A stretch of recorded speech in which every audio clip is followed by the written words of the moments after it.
Welcome to Friday. Welcome to KUOW's Week in Review. I'm Bill Radke. I'm working from home, and so are my guests. GeekWire's Monica Nickelsburg, Washington State Wire's DJ Wilson, and from Q13 News, C.R. Douglas. You're all here virtually. Hey, everybody. Thanks for coming. Thanks, Bill. Thanks, Bill. You bet.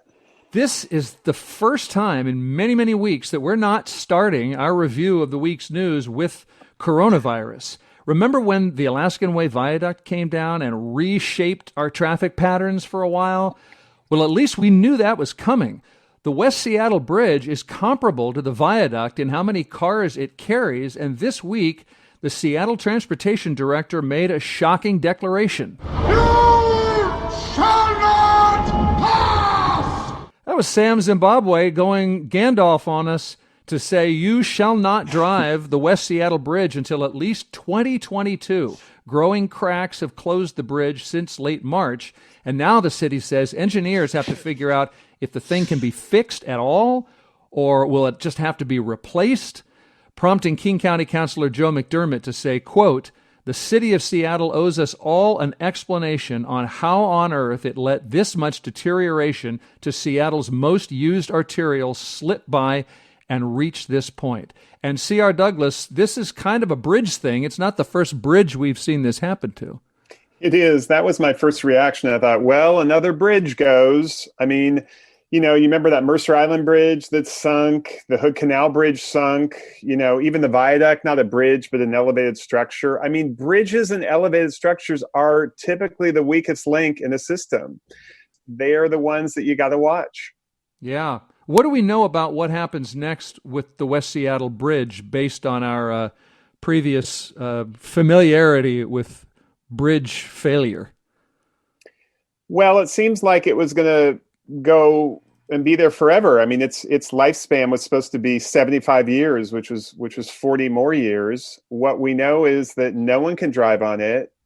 My sense is from listening to the folks and reading the tea leaves is that I don't know that it'll ever reopen. They're going to try and see if there's a replacement available that's not too overwhelmingly expensive. But even the transportation director said this week that at best, a fix would give them 10 more years. And I think when you're talking about a pretty expensive replacement that only gives you 10 years, I just think there's going to be a lot of energy for just starting over and building a new one. So then what does that mean you're predicting for what's actually going to happen? I wouldn't be surprised if we had something like the original West Seattle Bridge, which was damaged. There's another bridge problem, in the late 70s. It was 6 years before the new span was built. I mean, I wouldn't be surprised if you looked at a time frame of 5-6 years. I wouldn't be surprised if it was $1 billion, $2 billion. I was really struck by the fact that even though the cracks got much worse in a short period of time, they've been around for a couple of years. And at least the optics with how many different directors of the Seattle Department of Transportation we've had over the past few years do not look great. What do you mean about the optics? You mean like no one's in charge? Who's monitoring this stuff? Well, the fact that it was a problem that we've known about for a while and been closely monitoring that got worse much, more quickly than people expected. It doesn't look great. It's also a really tough job, though. I mean, there's been the Seattle squeeze, Seattle's record population boom, the streetcar. It just seems like one thing after another and one SDOT director after another. Right. DJ? It just, this is such, I see this through a political lens, and it's just such a failure, really, on the part of SDOT. SDOT meaning Seattle Transportation Department, for those not in the lingo. Yeah. And, if you think about the legislature first, two of the most important members of that House of Representatives represent West Seattle. So the dean of the House, Eileen Cody, the most senior member of the House of Representatives and one of the most important appropriators, is in West Seattle. And the chair of the campaign committee for the House Democrats, a well-regarded and very progressive voice in the caucus, Joe Fitzgibbons, represents that district. And those two are not going to allow for this to go unsolved. If the city of Seattle wants anything out of the legislature, it's going to have to figure out how to fix this before it gets anything else. I want to stick up for SDOT a little bit because this happened pretty quickly. I mean, there were the first cracks, I believe, were in 2013, but they weren't so worrisome then. Apparently, concrete structures crack, even bridges do, and that's not completely uncommon. You kind of live with them and you epoxy them, etc. But it got really bad, but they did do more annual inspections. They were on it, and then it was kind of fine until about 2018, 2019, when they really started to see cracks getting worse late last year, and then really the beginning of March. I mean, you had 3 weeks in March where it kind of went crazy. So it wasn't as though SDOT was kind of like sitting on this problem forever. I mean, they were kind of on it, and then it just really took off very quickly, and they made the hard decision to close it. So could it be that such a sudden closure, and again, if it weren't for the traffic being so light because of the virus, this would be even a huger hit to our traffic situation? Could it be that a sudden closure and you're not going to have the bridge until at least 2022, maybe longer? Could that be anything but a failure of engineers and political leaders, or is it just sometimes, you know what, cracks happen, and sometimes they happen faster than you thought, and that's life? It's not a failure. It's just sometimes things break and they're expensive to fix. Well, I would say that there are going to be a lot of after-action reports on what exactly went wrong and why this bridge only lasted half its lifespan. I think there will be probably several causes. I mean, maybe the design probably wasn't perfect. One of the pilings, the kind of bearings hasn't lived its lifespan for whatever reason. Maybe the materials weren't perfect. The earthquake in 2001 didn't help. We know it moved like 3 inches then. But in some ways, we are to blame. I mean, we have asked this bridge to do more heavy lifting, if you will. I mean, it was originally designed for 3 lanes each direction. We did add a 4th lane not too long ago, eastbound. So that's full a lot. That's a lot more weight. It's carrying heavier cars because we drive bigger cars than we used to. It's carrying heavier trucks. It's carrying a lot more buses, which are a lot more full. The region has grown, and we just demanded a lot more of this thing, and that may be a large part of the story too. I think I would say that's certainly part of the reality of the bridge and the engineering and the infrastructure piece. But there's also this political piece and basic good governance piece. You could say sort of the same thing about the COVID pandemic, that it just we just get sick from time to time, and we do our best to stay on that. But from time to time, things get the better of us.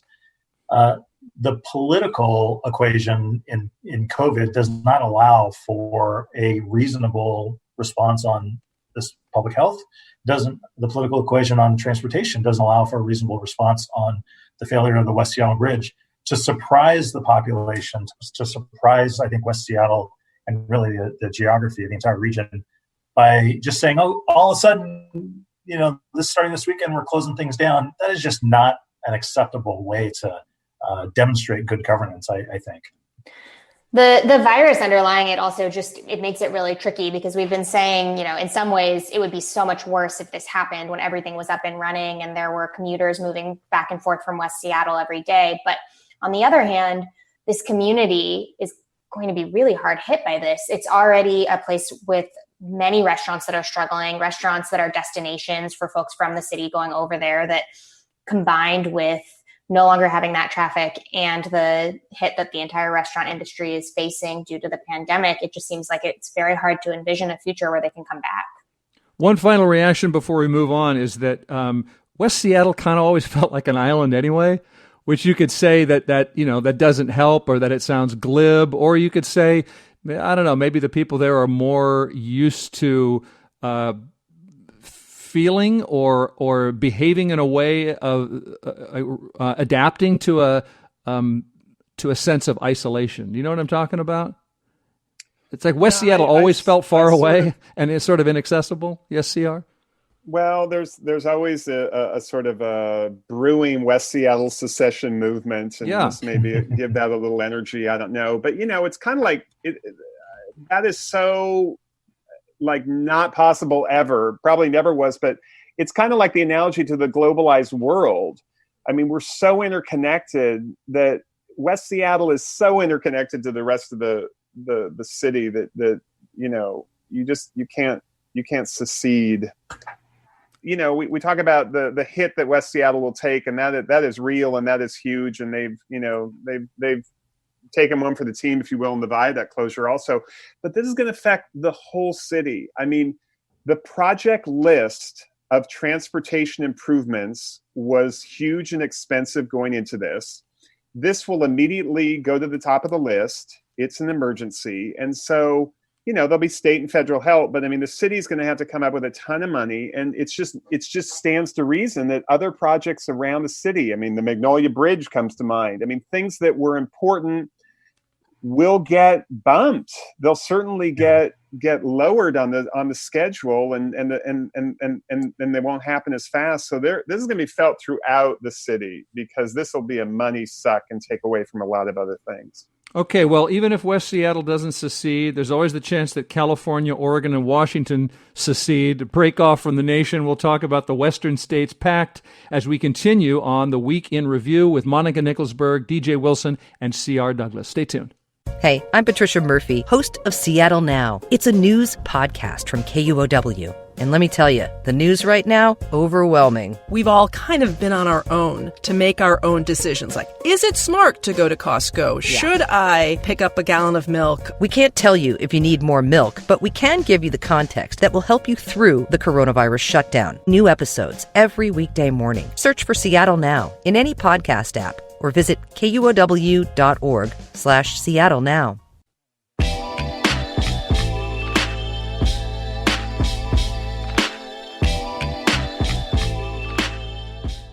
At the beginning of this week, it looked like there might be a constitutional standoff between the states and the president. President Trump said he would be the one to decide when states would reopen their economies during this pandemic, and that he wants it to happen soon. Meanwhile, states on both coasts announced that they would coordinate with each other on when to reopen. Here's California's Governor, Gavin Newsom, touting what he called the Western States Pact. We have had the deep collaborative spirit advanced now in states large and small all across the United States, but none stronger than the relationships we have formed in Washington State and the state of Oregon. We just sent out a joint statement of a shared vision for a process and protocol, a framework, we refer to it, for reopening, not just within our states, but more broadly as a region. A shared vision, a process, a protocol, a framework. DJ, Governor Inslee has said that this pact does not mean the states all have to reopen their economies the same way at the same time. So then what does it mean? Well, it means both as much as the states could reasonably commit to each other and not very much in practice, which is to say one state cannot bind another state legally to act one way or another. But what we have seen, I think, through this COVID experience is the central importance, one, of political communication, and two, of coordination amongst different governments. And that this pact is essentially that. It's boiled down to its essence. It's a promise to collaborate with one another across those three states so that when they reopen, they will not reopen in a vacuum. One state will open likely, at least in communication and probably in concert with the other three, certainly informed by their experience. But one of the things that we know about almost all pandemics, and we know this about almost all of the models of this pandemic, is that there will be very likely a second wave.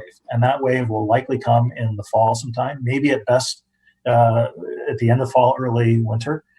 And so we want to try to limit that second wave from hitting. If we were to open too early and California maybe didn't, we might be getting sicker here, and before we know it, we might be sending sick people to California, or vice versa. So if we can all open at or near the same time or at the same manner, we will help dampen down that second wave. But it doesn't commit us to dictate what California gets to do, and it certainly doesn't require that we do everything Gavin Newsom says. Yes, it sounds to me like the word pact is somewhat grandiose for what actually sounds like information sharing, which I would hope they would do anyway. But any other reaction to California, Washington, Oregon, Monica? I do think that there's a very symbolic nature to this announcement. The word pact, like you said, it sounds a little bit more meaningful than perhaps it is in practice. But the reality is there's been a vacuum of leadership at the federal level to respond to a crisis that doesn't really respect state borders. And yet states and governors have had to step up and establish their own criteria for dealing with this. So I think by presenting a unified regional front, it is a little bit of a message to the federal government that regional coordination is necessary, even if we're not going to get it from the federal government itself. Yes, it's a message sending, and it also sounds like it's a way for 3 governors of blue states to say, look at us not bowing to Trump. CR, did you have any reaction? Can I jump in here, though, Bill? Because it's not just the Western states. I mean, the New England states are doing it too. Mm-hmm. And now the Midwest states just announced they're doing it. And these are both red and blue governors. So it's kind of a united front, and it's a frustration, I think, at the federal response. I think Monica's right on that. And I think it actually is what led to Trump backing down that you opened the segment with. I mean, when you have this many governors kind of locking arms and saying, "Hey, we're gonna deal with the reopening on our terms," he had to bow to that. His language of a couple of days ago that I'm in total control. That lasted a day or two, and once all these pacts started coming up between governors, he had to back down. I mean, they really forced him to stop that kind of I'm in control language and attitude. Bill, I would jump in and add these 2, I think, really important points that I think we can take for granted. One is this sort of regionalization may well be the future of problem solving in the United States. We see regionalization throughout Europe. We see it in a number of other countries as well. And that the Western Pacific states and that the Midwest states and that the Northeast states, that they are sort of subdividing to solve problems, I think is a trend we're going to see more of, problems being solved closer to home. The other thing is, I think we're all trained to think about all actions through a political lens, that we think that there must be a political calculus here that drives people to do X or Y or Z. But I think this is just an example of what good government looks like. And I think that sometimes we miss that in this federal administration. But I think the political calculus during COVID is bad anywhere you look.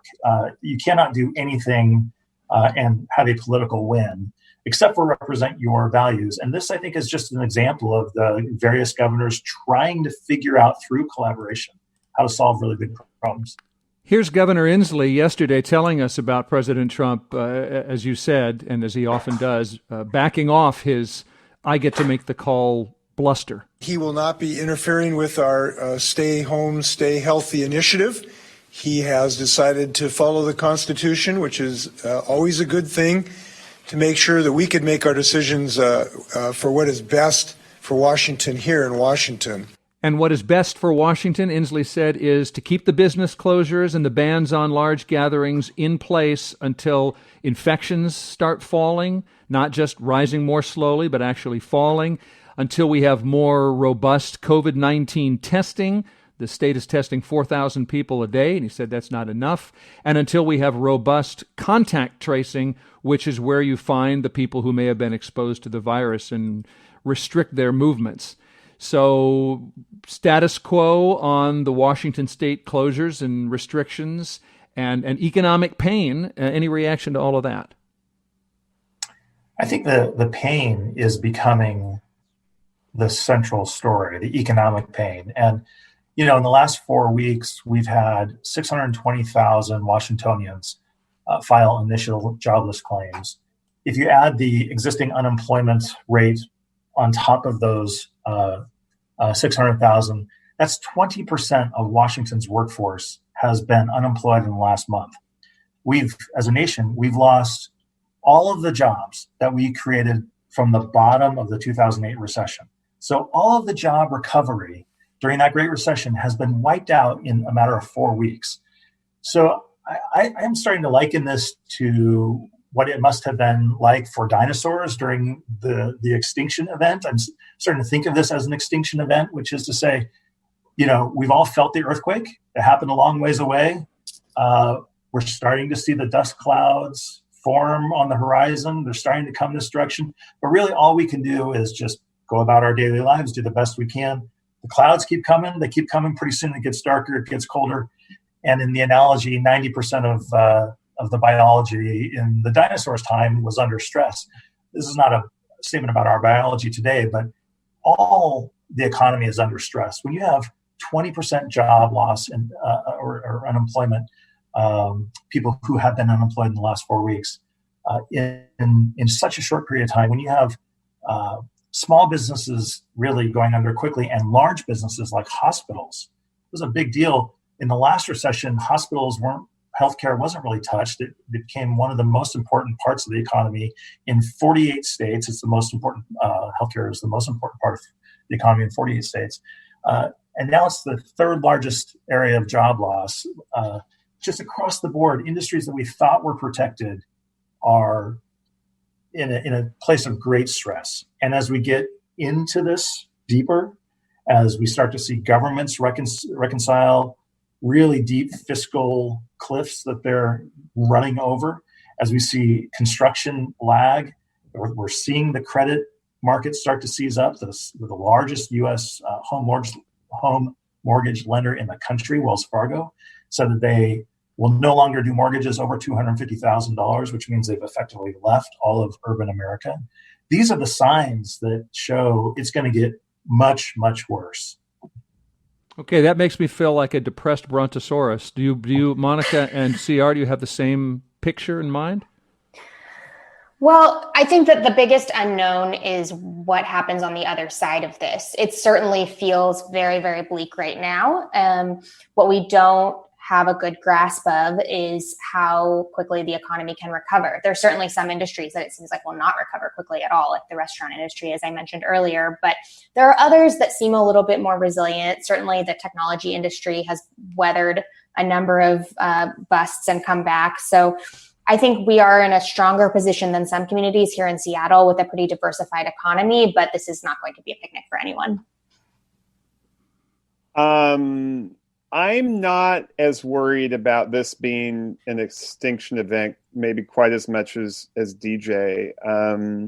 I agree with Monica that there's a lot of resilience in the economy. I mean, if you just look at the Great Recession and, many of us covered, state government and all the kind of problems that happened here, where it was just decimated and it just seemed like the world was going to end and nothing was going to come back. And then, here we are 10, 12 years later, and we have one of the most amazing recoveries ever. We were one of the strongest states ever, one of the lowest unemployment rates ever. I mean, Boeing had this amazing decade up until, before this, obviously the 737 problem. But, aerospace was in the tank after that.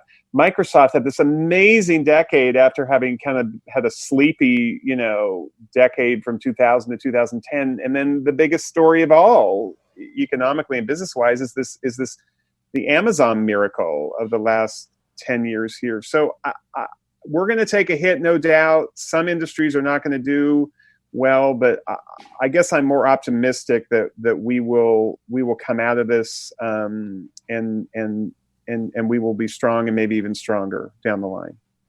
What do you think of that different way of looking at the situation, DJ? I'd love that to be correct. I mean, we're a month into it. If we go back to essentially the Lehman Brothers collapse of 2008 as the start of the recession, that happens in September of 2008. A month later, in October, we hadn't even had our election. We hadn't yet had the auto bailout. We hadn't yet had TARP, which came in January of 2009.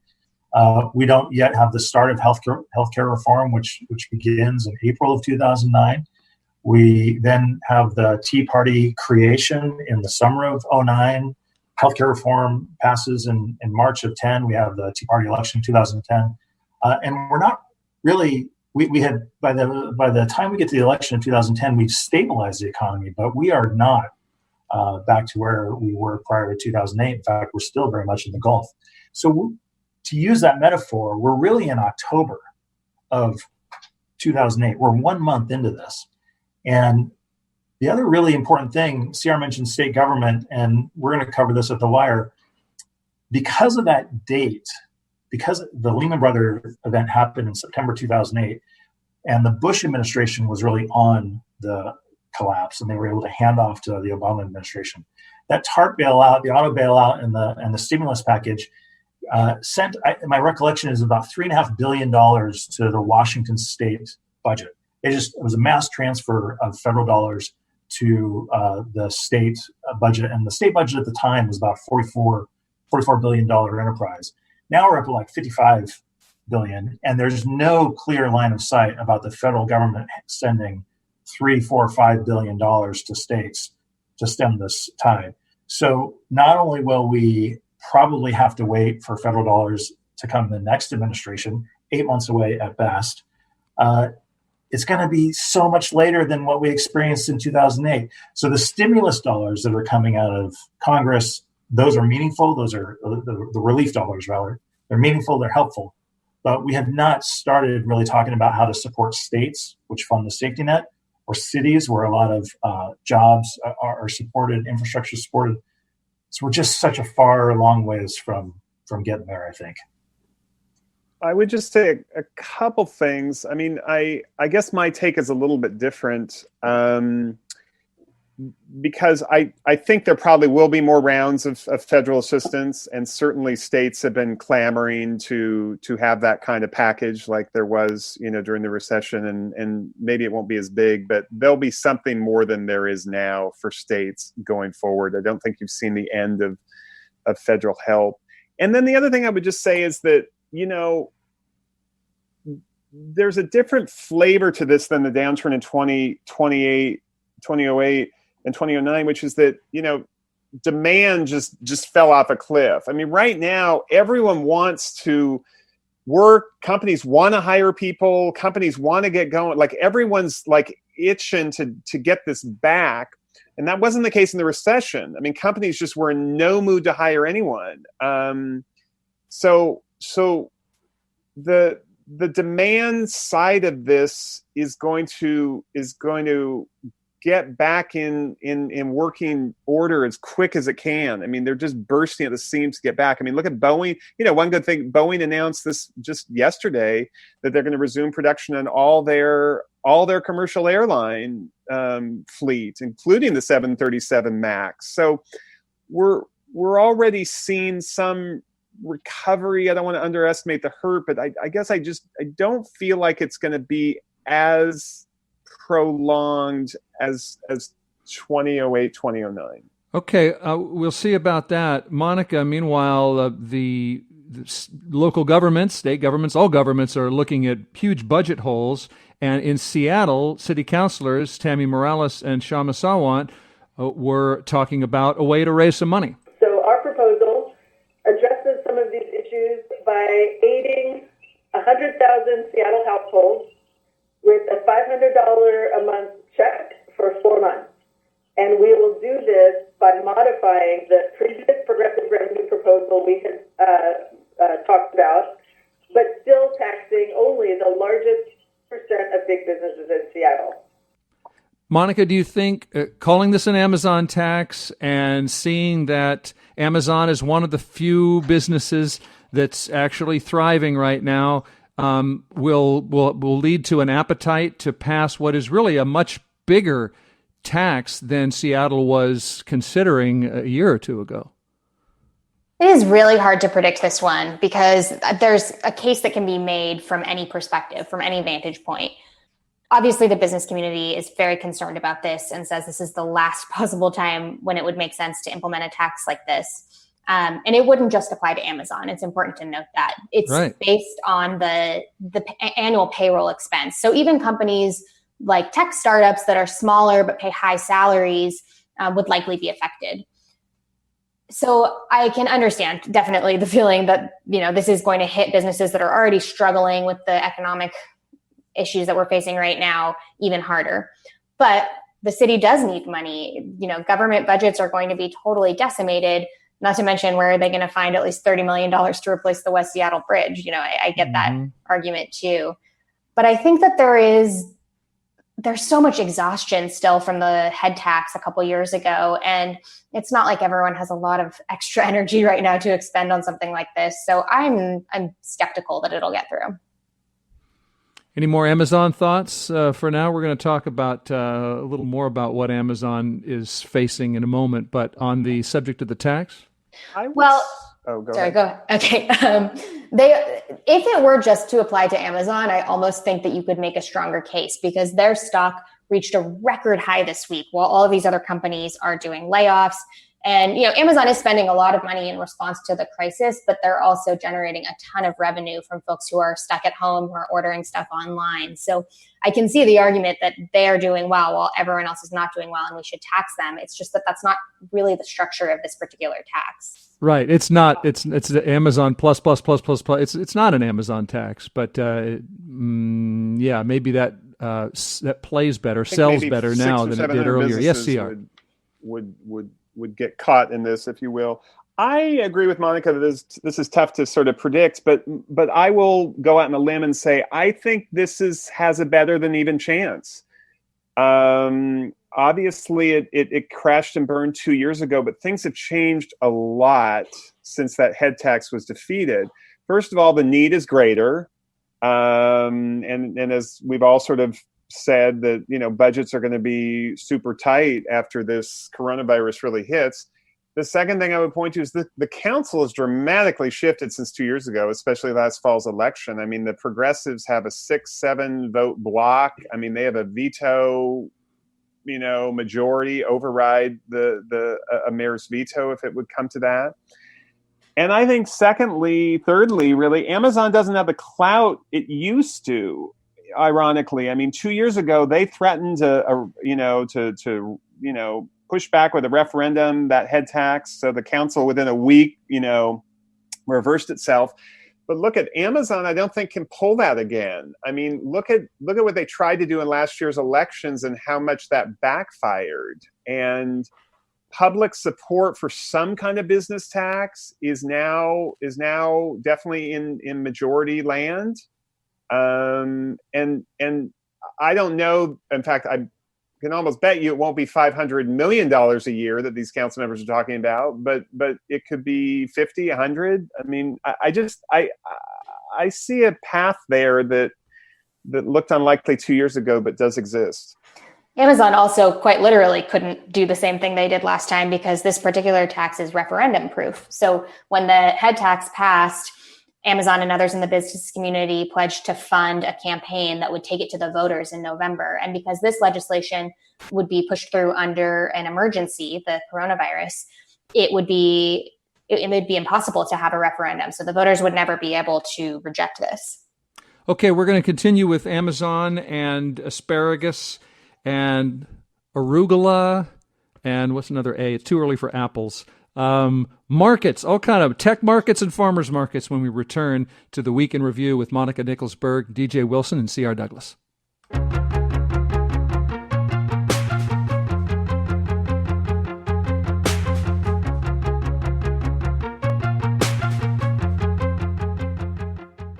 I'm Bill Radke here with DJ Wilson of Washington State Wire, C.R. Douglas of Q13 News, and Monica Nickelsburg from GeekWire. I was watching a video on YouTube yesterday and saw an unusual ad. Right now, delivering the things people need has never been more important.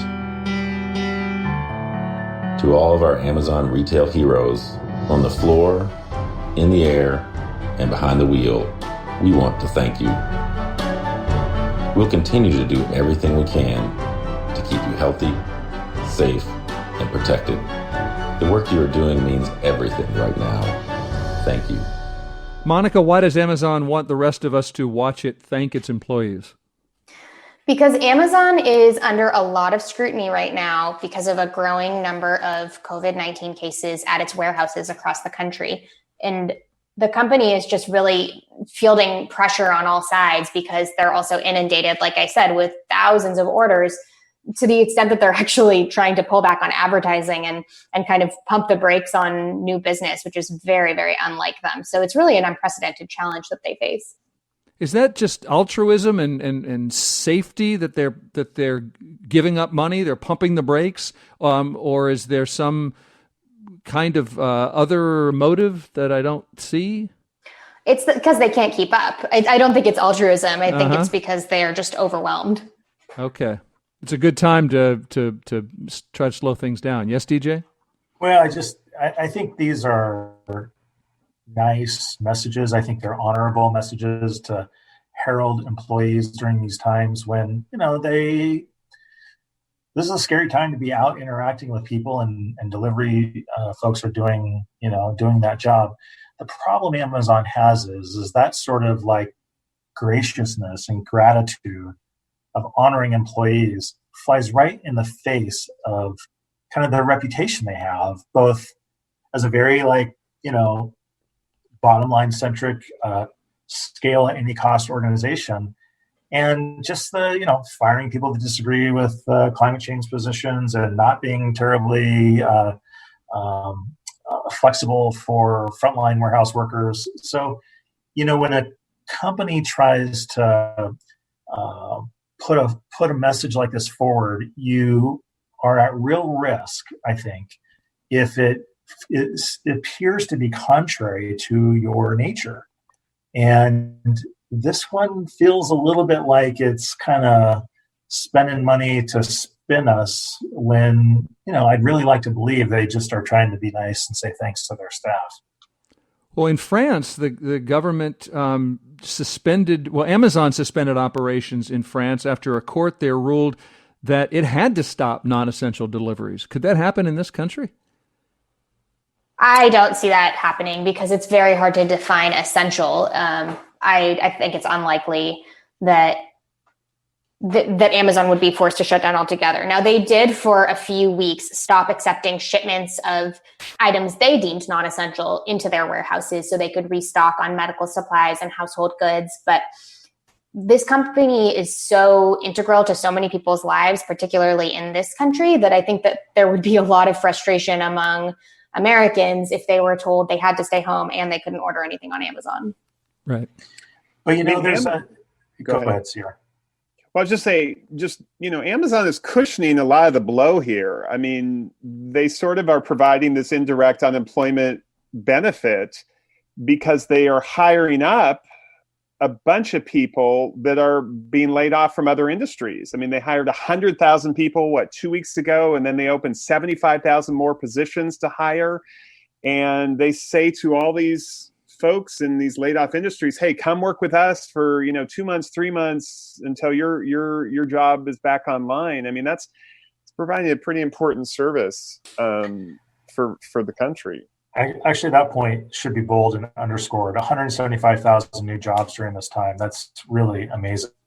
And they deserve praise, I think, for putting people to work in this time.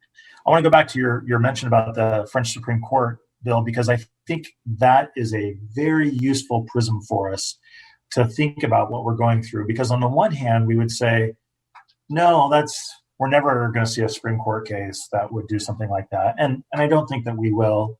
I think we're through the most interventionist time in terms of emergency powers in this crisis. But we do need to start thinking about how our modern economy will be fundamentally different, and how we need to start thinking about the government's role to maybe dictate some things, to become interventionist.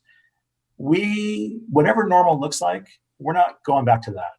And so when we come out of this COVID period and a post-COVID period of time, Americans' relationship with government will be fundamentally different. It will be fundamentally reshaped in ways that we don't yet know.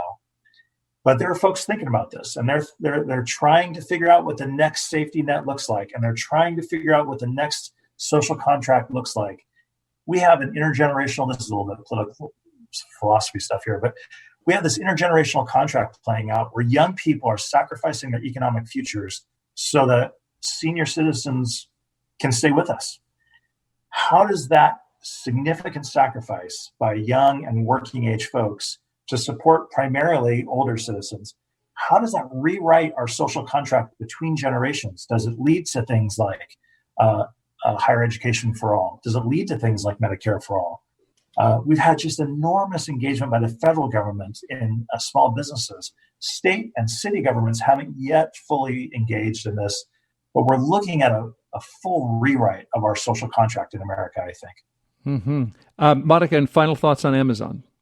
Well, you were saying this is going to dramatically reshape our relationship with the government. It's also going to dramatically reshape our relationship with Amazon, because this company is bucking every single other economic trend that we're seeing across the country.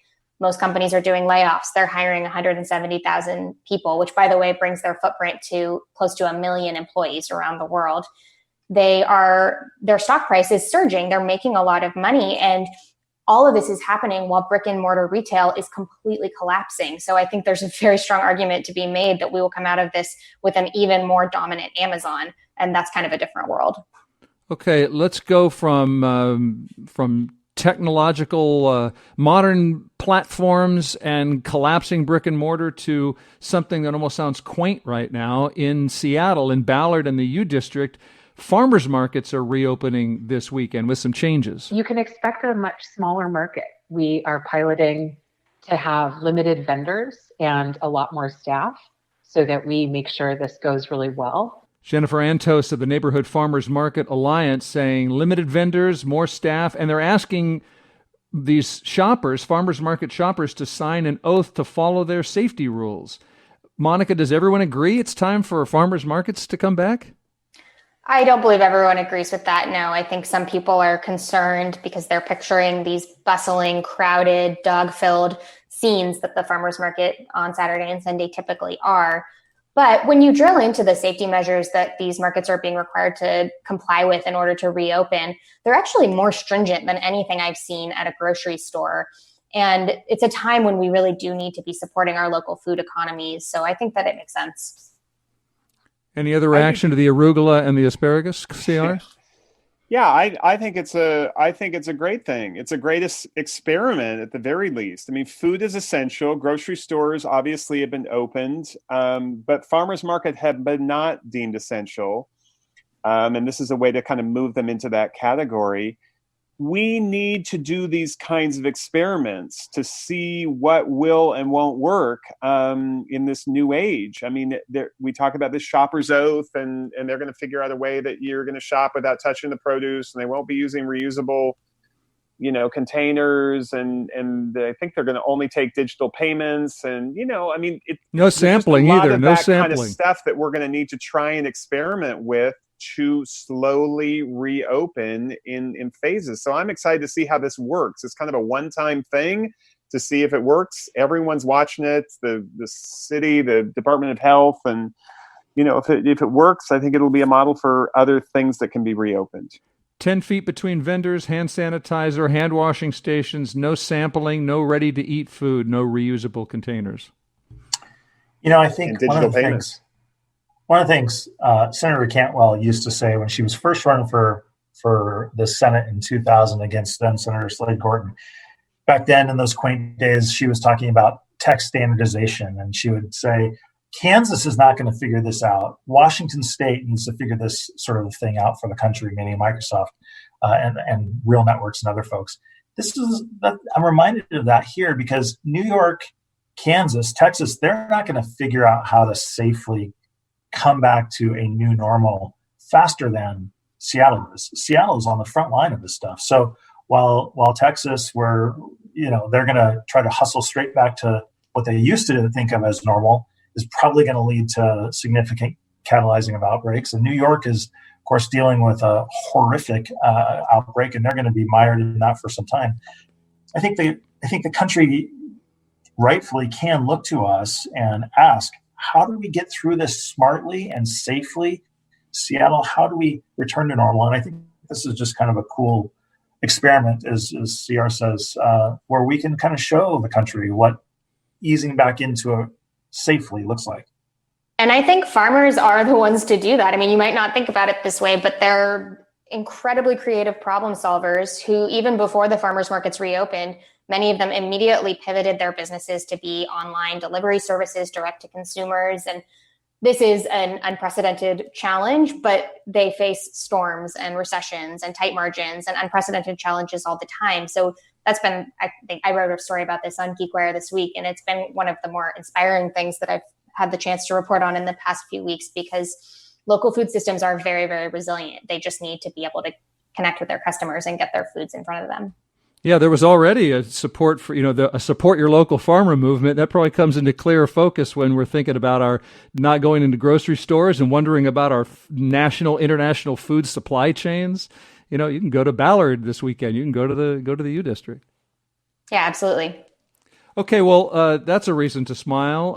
Let's end on something else. I always like to, in these pandemic conversation days, find something to be happy about. We started our show in the car on the West Seattle Bridge, and we're going to end it in the car, because one nice thing about the pandemic, as we said, is you're not supposed to drive, and that has made it a joy to drive. We can speed again, like when I was 16 years old, and there were movies about Burt Reynolds and Dean Martin and Sammy Davis Jr. And how they all set out one day in an ambulance from New York to California at 150 miles per hour.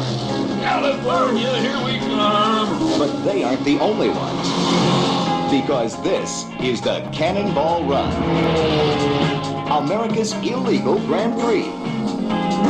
And it doesn't matter how you get there, it's who gets there first. Burt Reynolds is the defending champion. On his team, Farrah Fawcett. Are you one of those volleyballers? Cannonballs. Dom DeLuise and Jack Elam. You get the idea. The movie Cannonball Run was inspired by an actual 1979 cross-country competition that still goes on today, New York to L.A. Last year's record was 27 hours and 25 minutes, set by three dudes and their technology. We've got a couple radar detectors, a CB radio, a police scanner. We use gyro-stabilized binoculars, and something new for this trip that's never been done is we used a thermal scope on the roof of the car, so we're able to see anything warm on the side of the road waiting up before us. They were also aided by a network of spotters driving ahead of them and reporting road conditions, along with the placement of police speed traps. Toman maintains the team never put any other drivers at risk. There was no close calls at all. We don't pass people at a high rate of speed simply because it's dangerous. And if we were to do that, to drive recklessly, they're just going to call the police. And then we're just going to have police waiting for us. And it's a good thing they were so careful and prudent, since their average speed was 103 miles per hour. Well, this month, a team of drivers in a white Audi 8L took advantage of coronavirus traffic and shaved an hour off the trip. An hour, so 26 hours, 38 minutes, 48.41 seconds from New York to LA for an average speed of 106 miles per hour. And since you're probably worried that they caught or spread the coronavirus in the many diners and gas station bathrooms they used along the way, actually the Audi was tricked out with extra fuel tanks, and the car was only stopped for a total of 22 minutes. And I'm guessing there were catheters involved. Although Burt Reynolds would have used an empty bottle of, Fresca, would be the 1970s. Mr. Pibb, perhaps. Tab, yes, maybe Burt Reynolds drank Tab. So I'm glad no one was hurt, and I'm glad that somebody's having fun. And is anything making you guys glad this week? Well, I will jump in. I was at Staples, which apparently is essential for office and home work. You need that kind of store. And I was talking to the employee who had a mask on, and he said, "Hey, do you want one?" So he got out a mask for me. It's the first mask I've worn during this whole epidemic. And it just struck me that it was a really sweet gesture. But more than that, it kind of showed me the optimism about where we're going. I mean, I can certainly see a situation where we've got disposable masks everywhere. You just pick one up when you walk into any place. They'll be giving them out like candy. And, the real problem with coronavirus is that we all breathe. And if we just all had masks, that would make a big difference. And I think we're going to see a lot of that. I think just like hand sanitizers now, and kind of as you walk into every place, we're going to have masks everywhere. It's going to be easy. The thing that put a smile on my face here in the last week or so was introducing my teenage son to old Cameron Crowe movies based in Seattle. Mm-hmm. So we watched Singles, which is, a lot of people have forgotten about that, but that is a classic. Please go watch it. Say Anything, which has one of the sort of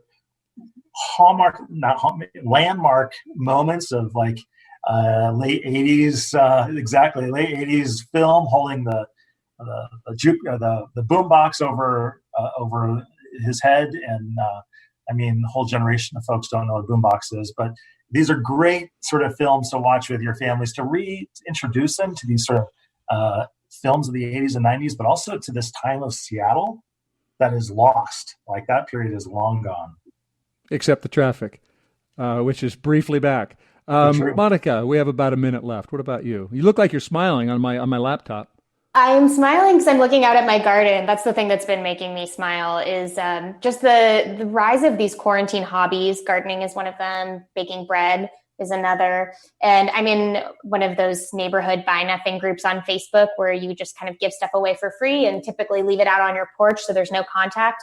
And tons of plants have been exchanged on there lately. So that's been kind of a fun community-oriented thing that just feels good. True. And speaking of those silver linings, I guess it's time to wrap up the show, and I'll go say hi to my kids across the door, which I didn't used to be able to do at 1:00 in the afternoon.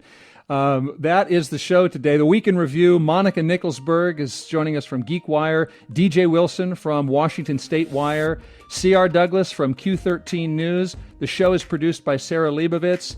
And you guys, I somehow managed to appreciate you even more when we've got to rely on technology and everything going just right for us to do our Friday convening. I look forward to doing this in person soon, and thank you all so much. Thanks, Bill. Thank you. Be well, everybody. See you next week. Hi, this is Bill Radke. I hope you're enjoying KUOW's menu of podcasts, our family of podcasts. I host a couple of them myself. It takes a lot of resources to make you these audio companions. So we're asking 1,500 of you to become monthly supporters of KUOW by the end of this month, April 30th. 1,500 of you to sustain fact-based journalism, which we need more than ever. Please make your gift today, won't you, by going to KUOW.org/donate. And thank you.